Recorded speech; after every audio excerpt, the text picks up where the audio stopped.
Witamy Państwa bardzo serdecznie. Ja witam Państwa bardzo serdecznie w towarzystwie jedynej i niepowtarzalnej Barbary Lubos, aktorki śląskiej, tak byśmy chcieli powiedzieć, aktorki polskiej, aktorki ogólnopolskiej, aktorki światowej. Chciałabym dzisiaj, Basiu, z Tobą trochę porozmawiać o tym, co robisz, co lubisz robić i czym się aktualnie zajmujesz. Podobno wróciłaś z jakiegoś festiwalu. Tak, właśnie tak jestem jeszcze zupełnie myślami, duszą i sercem z cudownymi spotkaniami, ze wspaniałymi ludźmi, uczestnikami festiwalu Aglo Festiwal w Bytomiu, który jeszcze dzisiaj trwa, bo przez 3 dni byliśmy w Bytomiu, tam były spotkania, wydarzenia artystyczne, a dzisiaj kończy się festiwal w Pyskowicach. Bardzo intensywne 3 dni, które myślę są ważne dla mnie, dla Ślązaków. Frekwencja była ogromna, nie tylko dla mieszkańców Bytomia, ponieważ Aglo Festiwal się rozrasta. To była jest druga edycja tego festiwalu, gdzie mówimy o Śląsku, o naszej kulturze. Ścieramy się, są różne panele dyskusyjne, mnóstwo gości, a jest mi jakoś tak trudno się odnaleźć dzisiaj, może tak, ponieważ czytaliśmy wczoraj z Marcinem Gawłem na zakończenie festiwalu film, robiliśmy dubbing, czy bardziej może lektorowanie do filmu Lśnienie Kubricka. Widziałam na Facebooku właśnie Tak, dlatego zdjęcia. jestem taka zupełnie jakby wyrwana z jakiegoś innego świata, bo Zbyszek Rokita, który wymyślił ten festiwal, właśnie postawił sobie takie pytanie i zadanie dał nam do przeprowadzenia i Grzesiowi Kulikowi też, który jakby tłumaczył ten tekst na śląski, na język śląski, czy potrafimy się bać po śląsku, bo już robiłam dubbing do bajki, Pulp Fiction był tłumaczony, ale jeszcze nie... Ale horror to Tak, trochę co ale horror, innego, tak, nie? to coś innego i to była trudna formuła, bo sam film jest genialny, on się nic nie zestarzał, ja go widziałam może 20 lat temu i to jest taki bardziej thriller psychologiczny i nagle to tłumaczenie świetne Kulika w zderzeniu z tym obrazem i z tymi kreacjami aktorskimi, to nie było łatwe, żeby jakby utrzymać to napięcie. Baliśmy się, że będzie może trochę za dużo śmiechów, bo jakby śląski tak stereotypowo kojarzy się z tym, że łatwiej kogoś rozśmieszyć, niż jakby nim wstrząsnąć.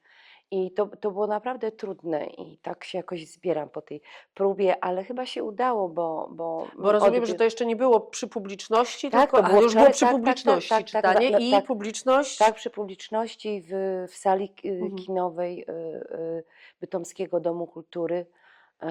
I ten eksperyment chyba się powiódł, ale nie było to łatwe doświadczenie. Czyli rozumiem, że mamy nadzieję, że Lśnienie to będzie jeden z tych kolejnych filmów, które zaczną się pojawiać Też w mamy katowickich taką nadzieję kinach. właśnie, też mam taką nadzieję, że to nie tylko pierwszy i ostatni raz, ale że jeszcze inne kina śląskie, a może nie tylko śląskie, upomną się o to, tekst już jest, Grzesiu Kulik to zrobił i myślę, że sobie poradził z tym świetnie i to byłaby piękna wizytówka naszego języka, żeby ktoś się przekonał, i nie tylko spoza Śląska, bo to też Ślązacy my sami sobie zadajemy to pytanie, czy akurat ten eksperyment miał sens, ale ma absolutnie. Super. To się chyba udało. Ja się nie mogę doczekać, bo kocham Lśnienie, w związku z czym to jest coś, na co będę czekać na pewno i będę namawiać Silesię Film, żeby do swoich kin koniecznie Was z tym Lśnieniem Będziemy wdzięczni ściągnęła. za reklamę.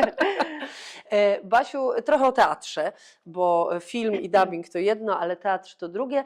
Ty pracowałaś w różnych teatrach, prawda? Bo pracowałaś w Teatrze Rozrywki, pracowałaś w Teatrze Zagłębia, pracujesz w Teatrze Śląskim, w Teatrze Koraz. Nie zapytam Cię, w którym lubisz pracować najbardziej, bo i tak nie możesz mi odpowiedzieć na to pytanie.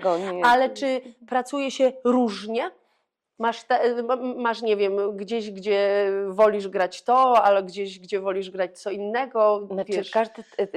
każde miejsce, z których wymieniłaś, czyli te wszystkie teatry, począwszy od Rozrywki, bo to był mój pierwszy teatr, czyli musicalowy, był jakimś ważnym etapem w moim życiu i ważnym miejscem, do którego zawsze wracam, bo przecież jeżdżę tam na premiery tam zostali aktorzy, z którymi ja współpracowałam i cały czas się znamy, przyjaźnimy.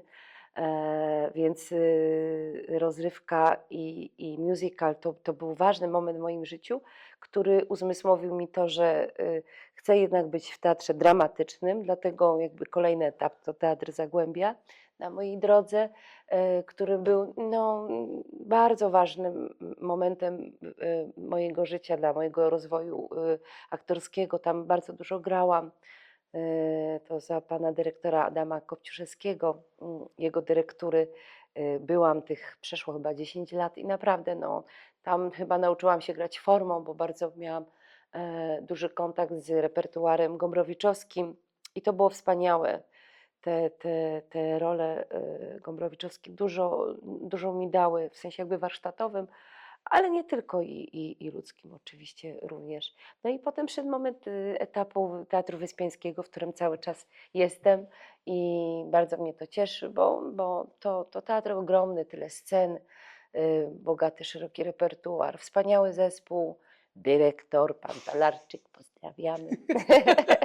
Przyjaciel jeszcze z lat studenckich. No i oczywiście równolegle pojawił się w międzyczasie teatr Kores, to znów jakaś nowa karta, nowe drzwi się otwarły dla mnie i właśnie z tym przejściem, znaczy nie przejściem, ale tutaj zagoszczeniem na tej scenie zaczęła się ta karta moja życia grania i wciąż ją zapisuję na nowo, grania po śląsku.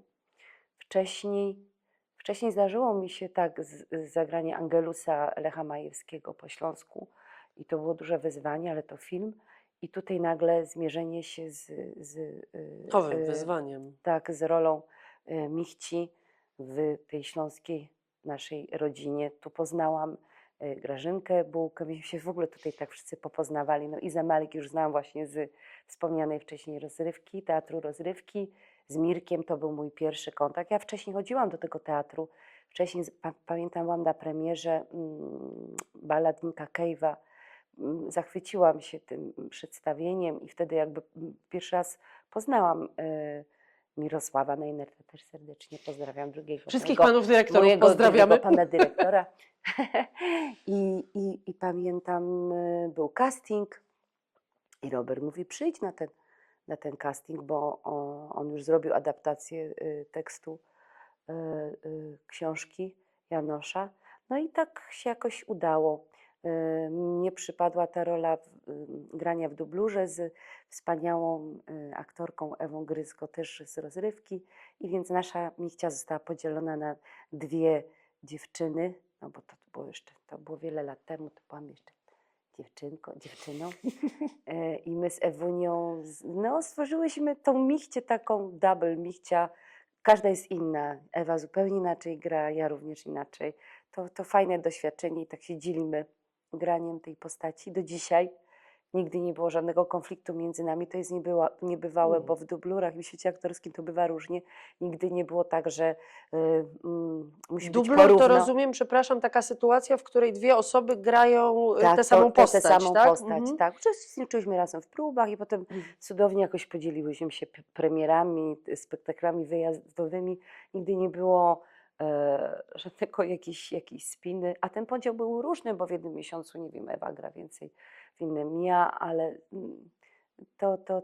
to fajna współpraca z Ewą. No Ewa jest wspaniałym człowiekiem i aktorką. I też ją pozdrawiam. I tak, no, oczywiście wszystkich, których tu dzisiaj wymienię, to oczywiście pozdrawiam, bo to na pewno będą ważne osoby w moim życiu.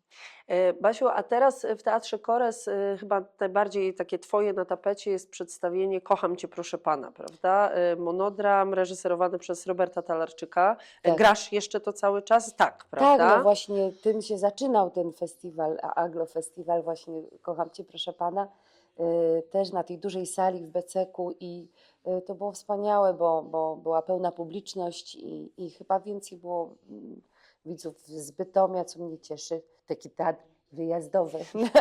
Nie za daleko, ale jednak. Ja bardzo Na gościnnych lubię, występach. Na gościnnych występach w Bytomiu. Tak, ja bardzo lubię jeździć w nowe miejsca. Może uda się gdzieś dalej pojeździć z tym spektaklem. on nie jest trudny jakby chyba w przemieszczaniu się. O, tu pozdrawiam Sergiusza Brożka, który zajmuje się światłem i całą ekipę techniczną, no bo to zawsze jest trudniejsze i dla spektaklu, i dla obsługi, no żeby przewieźć, każda scena jest inna, tamte gabarety sceny w Bytomiu są zupełnie inne, bo ta scena jest duża, no Korezowa to jest, właśnie tu siedzimy w teatrze, Korez jest mniejsza i to jest fajne, że to przedstawienie sprawdza nam się w większej przestrzeni. Myślałam, że ono będzie takie, że kameralność sceny to będzie to, co jest najlepsze tego przedstawienia, a jednak nie. Taka duża przestrzeń daje jakiś taki oddech temu przedstawieniu. Scenografia bardzo fajnie istnieje, nawet w większej przestrzeni, która no, świetnie jest oświetlana przez Sergiusza i dobrze się gra na większych scenach, więc może to dobrze wróży. Może pojeżdżę z tym moim kocham cię, proszę pana. Czyli lubisz te gościnne występy, lubisz z Tak. tym jeździć, bo rozmawiałyśmy 2 dni temu z Grażyną Bułką i rozmawiałyśmy o Hance, która też przecież jeździ, gdzie jej Grażynka, już nie było gdzie z tą właśnie, Hanką. tak. I Grażyna mówiła, że tak, że kocha jeździć z Hanką, ale najbezpieczniej jest jej na scenie w Korezie, No, że tu się czują jak u siebie w domu obie. Znaczy ja właśnie mam trochę inaczej, jakby lubię w Korezie, tak, bo tych widzów mam na wyciągnięcie ręki, a jest to przedstawienie takie trochę też interaktywne z widownią. Ono jest trochę nieprzewidywalne i za każdym razem robię co innego. I to jest fajne, że mam tak blisko, bo ja mogę nawet tego widza dotknąć i tak się czasem nawet dzieje fizycznie. E, I te spektakle grane na większej scenie, a parę już takich było, bałam się, że jakby utracą jakąś taką spontaniczność, A jednak ale to nie. się też, udaje, bo ja tą odległość jednak pokonuję, bo zazwyczaj schodzę z tej sceny i tak też zrobiłam w tym beceku. Podeszłam do tych ludzi, na których mi tam chyba na tym kontakcie z widzem najbardziej zależy, bo to jest jakby to, co jest najważniejsze w tym przedstawieniu, żeby nie wiem, ja właśnie mam coś takiego w tym przedstawieniu, że ja pokochuję tego widza, że zazwyczaj jest tak, że my występujemy i chcemy być przygarnięci przez widownię, a tutaj ja odwróciłam tą relację, że ja chcę jakby ogarnąć tą całą widownię, tą moją postacią i tym, co chcę im dać przez tę przeszłą niecałą godzinę. Okej. Czyli rozumiem, że w ogóle chyba festiwal, prawda, jest takim fajnym miejscem dla aktora, bo to jest nagle taki kontakt z widzem, którego no, na co dzień się nie ma. Widzowie, kończy się przedstawienie, większość widzów wychodzi i nie ma tej relacji takiej, a na festiwalu ona jest chyba jednak, na festiwalach ona jest w ogóle chyba inna, nie? Ludzie tam przychodzą jakby zbliżyć się do aktorów, do Taka jest wydarzenia, idea nie? w festiwalu, żeby właśnie były rozmowy, były spotkania. Wczoraj właśnie się dowiedziałam od Marcina Gawła, też serdecznie pozdrawiam, wspaniały aktor Za chwilę śląski. będzie tu siedział na twoim tak, krześle, też tak? będzie. No i wczoraj mi powiedział, że właśnie dostał nagrodę na festiwalu w Kaliszu. Tak. A to taki ważny festiwal i dla aktorów, dla świata teatru. To są ważne takie spotkania, a wrócę jeszcze do tego Aglo, bo cały czas jakby jestem w tej temperaturze tych rozmów, bo tutaj mówię o tych wydarzeniach, które się działy na scenie, ale ten festiwal Aglo, na który już zapraszam pewnie za rok też będzie, to głównie jakby spotkania, panele dyskusyjne, rozmowy. No, wczoraj byłam świadkiem, przedwczoraj i dyskusji, i kłótni, co w tym świecie jest wspaniałe, że jeszcze potrafimy się ścierać i chce nam się o coś walczyć. To jest wspaniałe, a potem długie rozmowy. Zresztą festiwal jest tak fajnie wymyślony, że jest przestrzeń do odpoczynku, gdzie można zjeść, wypić kawę, gdzie goście rozmawiają z widzami. No, to jest jakby istota tego festiwalu i chyba najcenniejsze. Więc ja nie tylko jakby stąd może nie wiem, chaos, który dzisiaj mam, ale mam jeszcze w głowie Jeszcze jesteś tam tak, ciągle. dźwięk rozmów i spotkań z tymi ludźmi, których też mogłam na nowo poznać, kogoś, bo to też ciągle ktoś nowy jest zapraszany i oczywiście tych, z którymi już od dłuższego czasu się znamy i zawsze mam takich stałych bywalców, gości, którzy zawsze uczestniczą w panelach dyskusyjnych. Basiu, wyczytałam na stronie Teatru Kores, co mi się zupełnie nie składa z tym, jak mówisz, że masz taką cechę charakterystyczną, że zapominasz imion partnerów scenicznych, a sypiesz tutaj imionami, nazwiskami z rękawa, nie wyglądasz na to, jakbyś cokolwiek zapominała. No bo nie wiem, może taki dzień mam dobry, no ale akurat tutaj wymieniłam ludzi, którzy są dla mnie ważni, których znam, ojejku, kilkanaście albo nawet i kilkadziesiąt lat, więc to chociaż czasem nawet zmieniam imiona córek, więc dobry dzień. Czyli nawet jednak, dzisiaj czyli nie zmieniam, jednak. no, ale to jest jednak z bohaterami sztuk, no to jest trochę trudniej. Tyle się ich przewija przez życie teatralne, że naprawdę czasem się to może pomieszać wszystko. A co robi Basia Lubos, jak nie gra w teatrze? Co robi? Mnóstwo rzeczy. Jak nie gra w teatrze, to nadal kocha teatr i nadal chodzi do tego teatru, bo lubi oglądać inne sztuki. To wtedy na przykład nadrabiam to, żeby zobaczyć coś innego. Uwielbiam kino, jeszcze na koncerty, jak tylko można. Uwielbiam śpiewanie. I właśnie wczoraj się śmiano ze mnie, że jednym okiem patrzyłam na Eurowizję, wstyd się przyznać, ale mam coś takiego.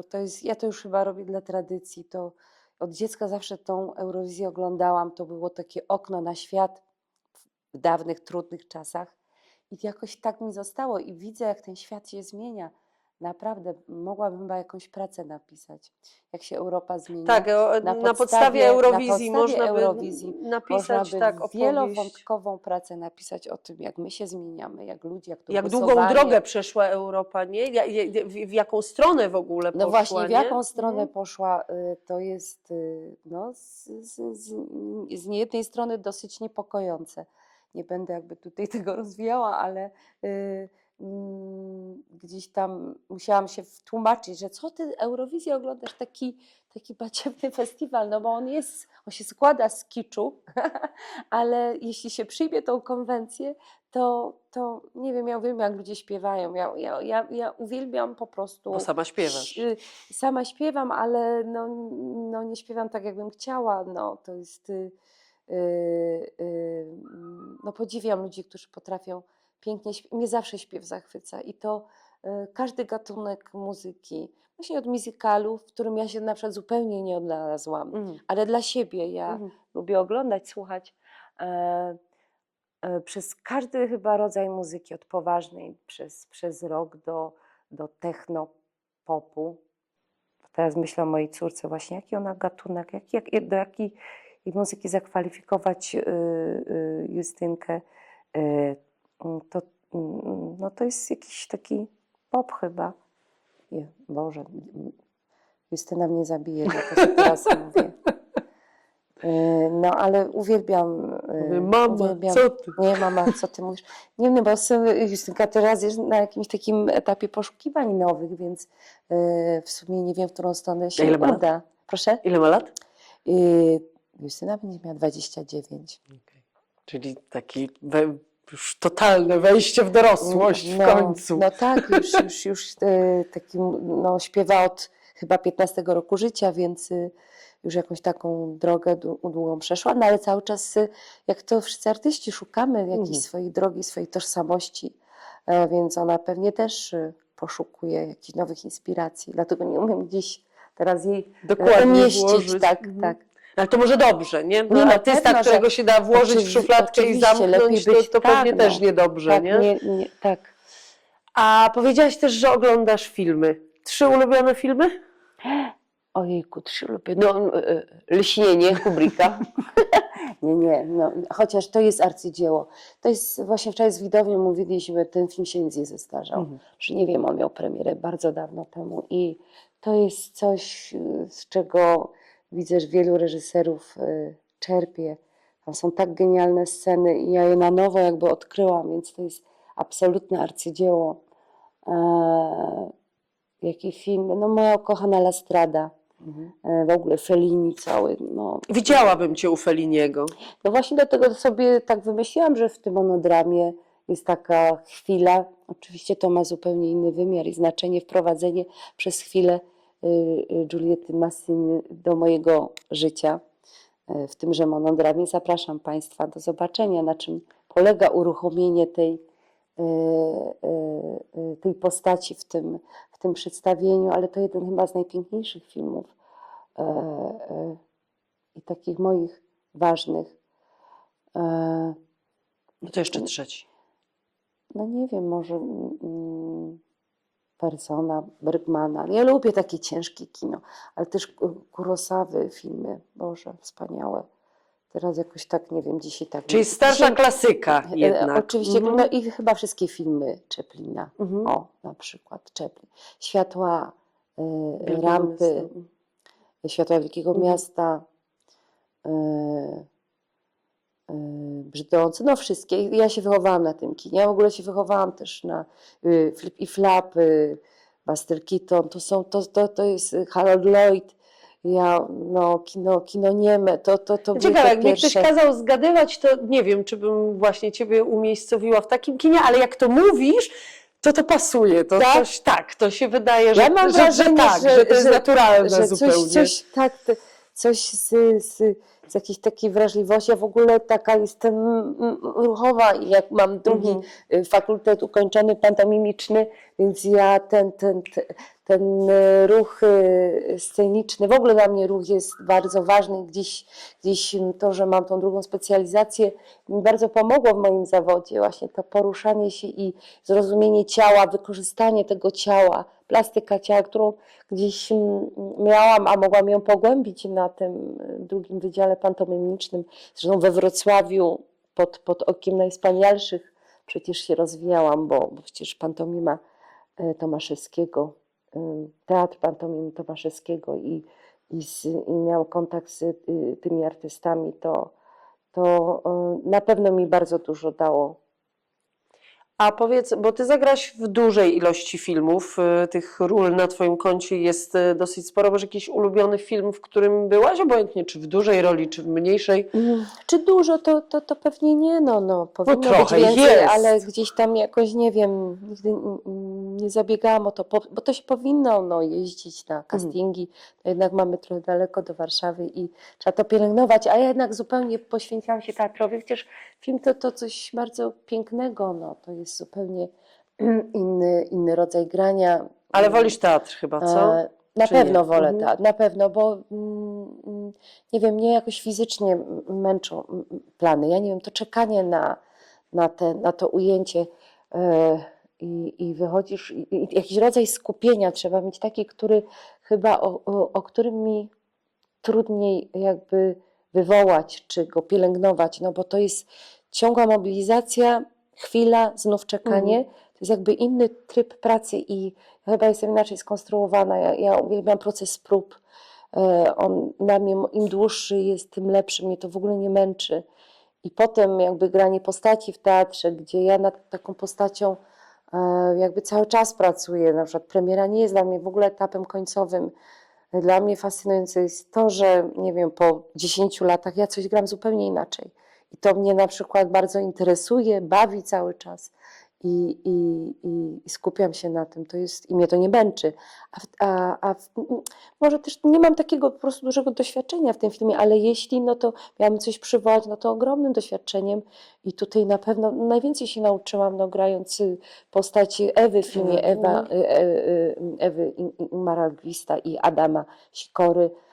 No bo to było właśnie super, no bo jak grasz dużą rolę, czy to była główna rola, no to jesteś cały czas na tym planie i to nagle jakby się stało taką jakąś jedną wypowiedzią, jednym trwaniem na tym planie. Tak, jak I rola ja jest mała, to tak jak i to mówisz, było to są takie, jakieś można takie, powiedzieć, prawie zbliżone do jakiejś dużego przedstawienia kilkugodzinnego.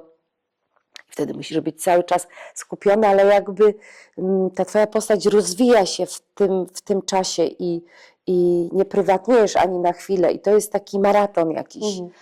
I to jest super. I taka była ta Ewa, no, myśmy ten film nakręcili, nie wiem, w 2 tygodnie, w 3 tygodnie. To była praca bardzo... To bardzo szybko. Tak, to była Mhm. bardzo szybka praca i ja z tego planu w ogóle nie schodziłam i to było super.